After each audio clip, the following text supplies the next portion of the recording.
Good day. In this video, we are going to do question 2A part 3 of the 2024 NCEA Level 3 Apply Probability Concept in Solving Problem. So without further ado, let's try to solve this question. This is quite a straightforward question.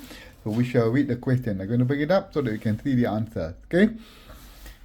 It is claimed that for those applicants with required mathematical knowledge, applicants are twice as likely to have subject-specific understanding compared to coding skills. So remember the word twice, okay? So we are going to check the answers, okay?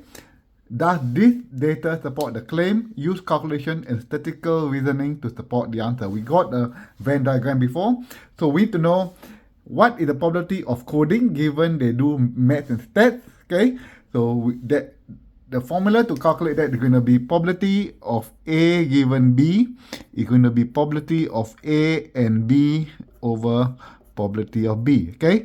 So your math and stat is B and your coding is A. So we're going to put probability of coding and math and stats divide by probability math and stat. So coding and math and stat, coding and math and stat going to be 7 plus 3. This column here going to be 10. Math is going to be this column, 7 plus 3 plus 6 is 16. So 10 over 16 is going to be 0.625. Similarly, probability of subject specific given that math and stat, so going to be probability of subject specific and math and stat at the numerator, and the denominator is probability of math and stat because using the formula on top, okay? So now, probability of subject specific and math and stat. Subject specific and math and stat is going to be 3 plus 0 is going to be 3, and statistics we found is going to be this whole column 16. So 3 over 16 is 0.1875. If you calculate something called quite similar to relative risk, you take this divide by this, is going to be 3.333.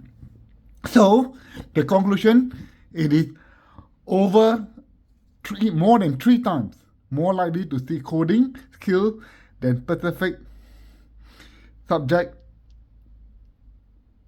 understanding for those applicants that have the required math and stats knowledge. So they say, so the applicant are twice likely to have specific subject understanding compared to coding skills is not correct. So the data does not support the claim, as the applicants are less likely to have subject specific knowledge than the coding skill. In fact, coding skill is 3 times more than the subject specific knowledge. You can answer that. That's an excellence if you get the part 1 and part 2 right. So we'll do question 2B in the next video, and I'll see you soon. Cheers everyone, have a great day.